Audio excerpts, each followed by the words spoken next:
but I found from the start, though I keep my vows and keep his house, the she-sea keeps his heart. Oh, the sea, the she-devil sea, my lover loves her better than me. By the sea, the she-devil sea, I weep for my love, and she laughs at me.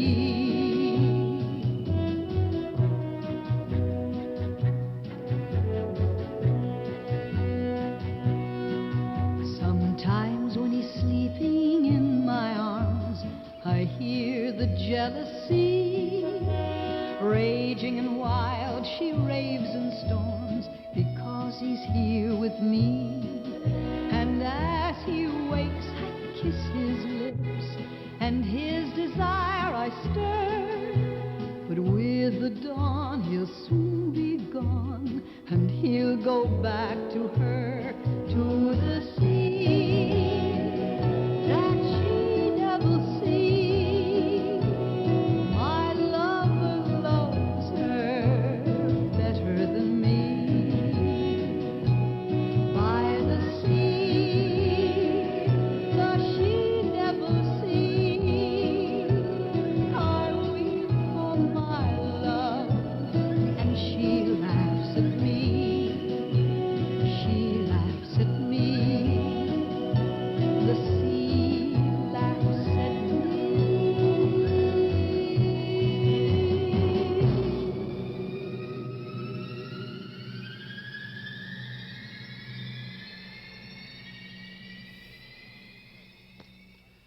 Now, this message from the United Negro College Fund. This country needs all the well-educated people it can get. That means well-educated people of all races and creeds. Support the United Negro College Fund and build a better America. Send your gift to the fund, Box 5552, Grand Central Station, New York City, 10017.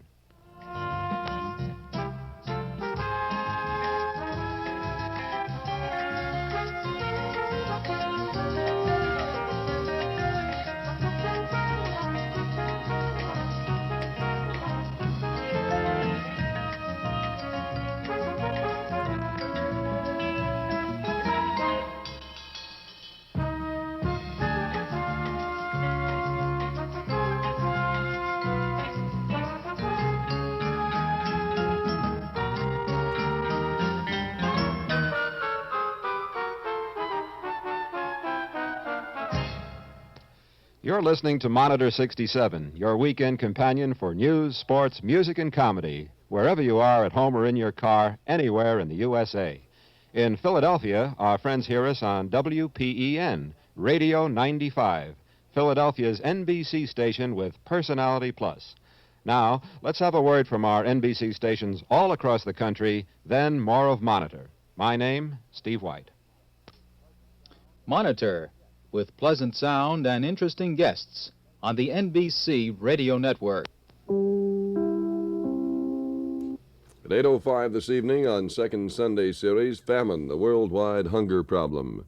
43 degrees in the Twin Cities at 6:30. Now we switch you to the KSTP NBC Newsroom. News headquarters for the Northwest, your authoritative news source, serving you from Minneapolis and St. Paul.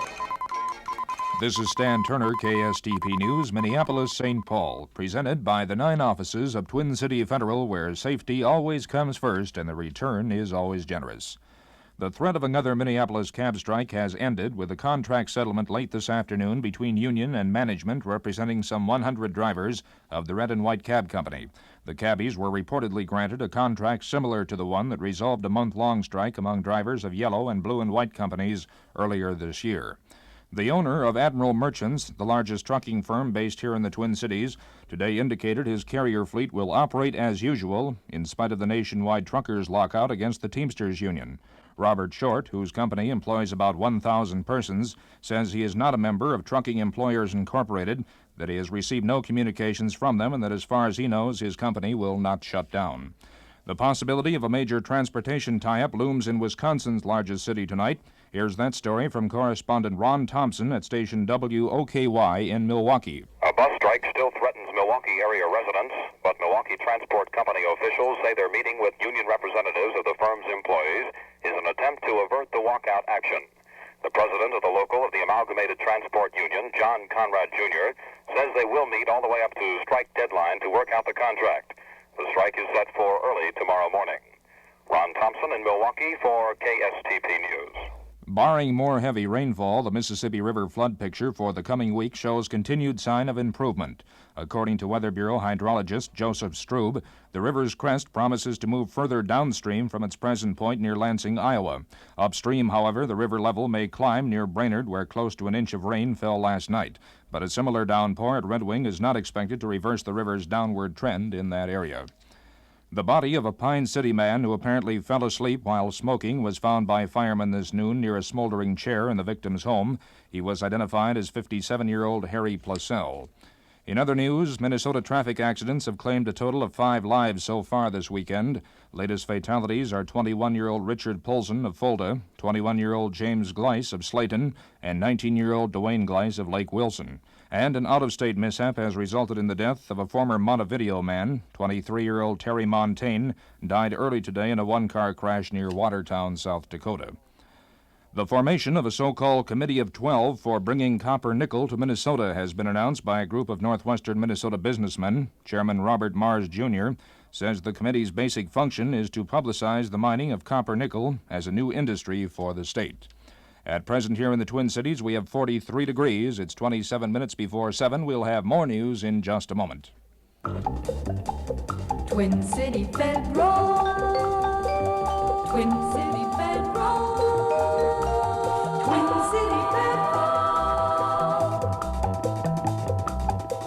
The month was April. The year was 1923 when Twin City Federal opened for business. During the 44 years since, history has hit our country with everything in the book, including depression and war. But through it all, Twin City Federal has always paid a generous return regularly, which helps to explain why so many thousands of people choose to save there. They have made Twin City Federal the largest savings institution in our area, with resources now exceeding $635 million. So why not build up money to brighten your future? Save for that famous twin clock flashes time and temperature. Twin City Federal. Twin City Federal. Twin City Federal.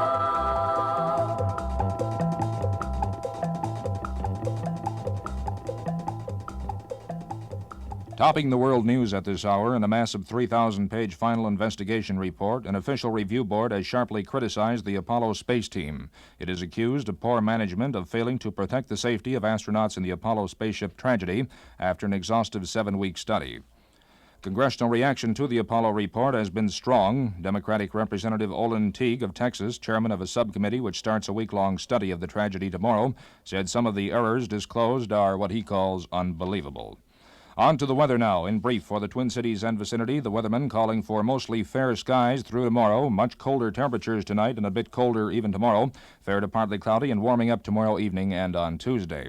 Low temperature over the coming night, 25 degrees, climbing up to 52 tomorrow and down tomorrow night to 32. At present, skies remain clear. The winds are northwest at 23, gusting to 31, and the temperature reading again 43 degrees. This is Stan Turner, KSTP News, for Twin City Federal with the famous twin clock flashes time and temperature, the people to see about home loans and home improvement loans. Portions of the news pre-recorded. Our next scheduled news at 7.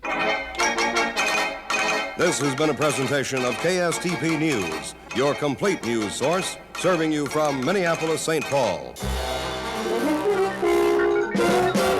This is your NBC monitor.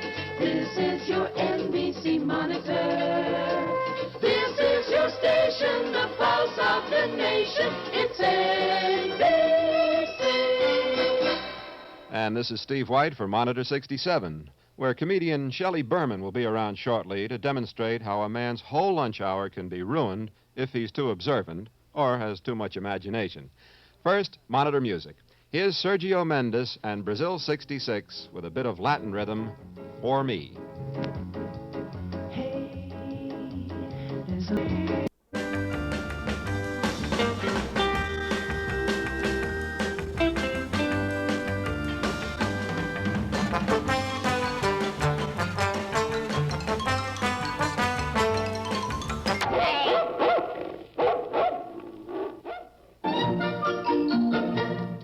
here's a bonus for you. Buy a new Cub Cadet lawn and garden tractor, 7, 10, or 12 horsepower, anytime before July 1st from a participating dealer.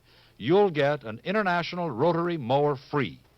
To find your Cadet dealer, phone Western Union and ask for Operator 25.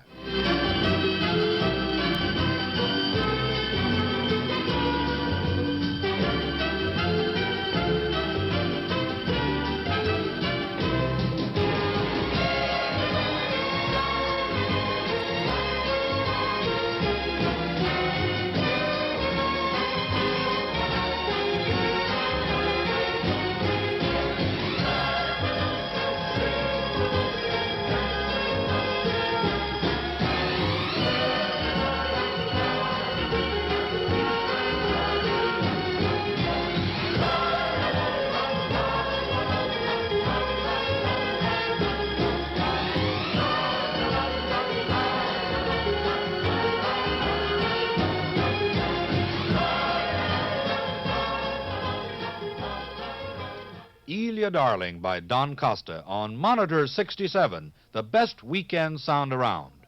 Monitor reaches all America on NBC Radio. Our station for Flint, Michigan and the entire Saginaw Valley is WFDF. All of our stations will identify themselves just now. Be back shortly. I'm your host, Steve Lebunsky. This is Monitor with the sounds of spring in the air on the NBC Radio Network. At 8:05 this evening on the second Sunday series, Famine, the Worldwide Hunger Problem, from Radio 15 in the Twin Cities. 50 degrees our temperature at 3:30. Now we switch you to the KSTP NBC Newsroom. News headquarters for the Northwest, your authoritative news source, serving you from Minneapolis and St. Paul. This is Stan Turner, KSTP News. Robert Short, the owner of the largest Twin Cities-based trucking firm, says he has no reason to go along with the National Trucking Employers Incorporated lockout against the Teamsters Union. Short, whose Admiral Merchants firm employs about 1,000 persons, says his independent operation has had no communication with the TEI and that he understands negotiations are continuing. In Minneapolis, one of the city's 3 major cab companies may be struck by the firm's 100 drivers at midnight tonight if they are not extended a contract similar to the one granted striking drivers of the 2 other taxi companies 2 months ago. Representatives of Red and White Company are reportedly meeting with union officials at this hour to head off the threatened walkout. Late word from the Weather Bureau flood experts that the heavy overnight rainfall will have little, if any, effect on the Mississippi River crests downstream to east-central Iowa. Chief Hydrologist Joseph Strube warns, however, that the high water danger both downstream and upstream has not yet passed. The present crest on the Mississippi is right at Lansing, Iowa. We're expecting it in the Prairie du Chien, Wisconsin tomorrow, and then on Tuesday in the Guttenberg area. And it's coming in a couple tenths lower than the 1952 high water. Believe it or not, with the rainfall last night, we see some heavy rain up north in the upper Mississippi, upstream from Brainerd. We had a little over an inch at Reamer. So this will start the upper Mississippi going again. However, I don't anticipate too much trouble up there unless we should get additional heavy rainfall. Flood expert Joseph Strube. The body of a Pine City man who apparently fell asleep while smoking was found by firemen this noon near a smoldering chair in the victim's home. He was identified as 57-year-old Harry Plasell.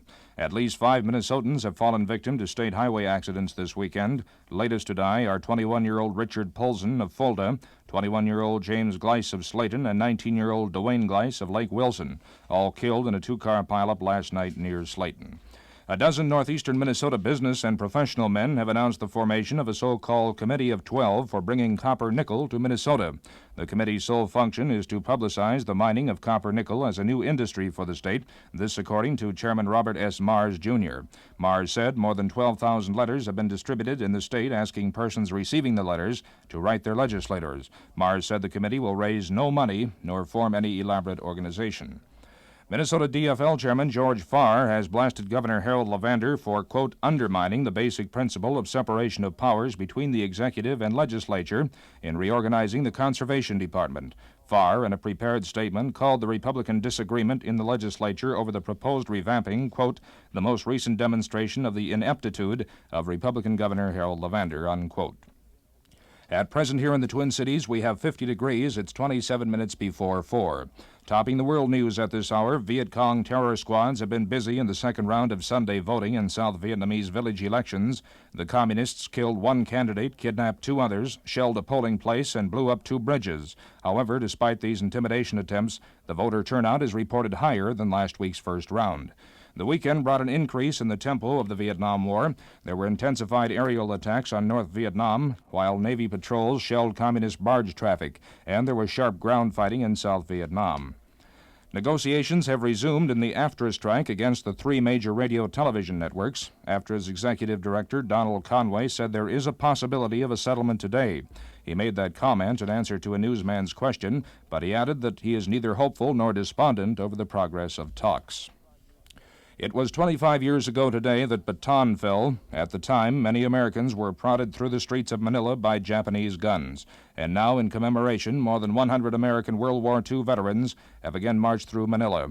American and Filipino planes flew overhead as President Ferdinand Marcos saluted from a reviewing stand. He, too, was a hero of Bataan. President Johnson is spending the weekend at his Camp David mountain retreat in Maryland. Tomorrow evening, he sets out from Washington for the Hemisphere Summit meeting at Punta del Este in Uruguay.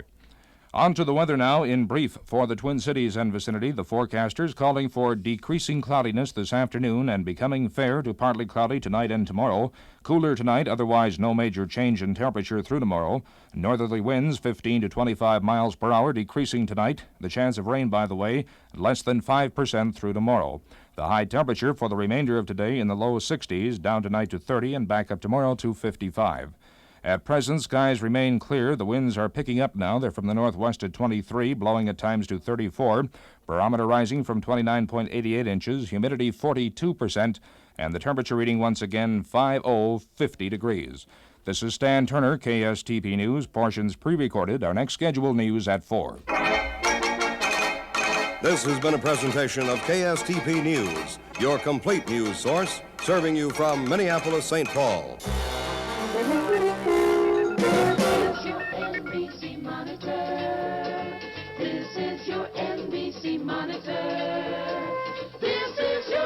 The pulse of the nation, it's NBC. Steve Lebonsky here with a Monitor Quick Quiz. What is the name of the actor who plays Little Joe on Bonanza? Well, I guess you know that's Mike Landon. How about the name of the creator of that menace called Dennis? Answer, cartoonist Hank Ketchum. In this half hour, you'll meet both these gentlemen. First, Whistling Jack Smith with Kaiser Bill's Batman.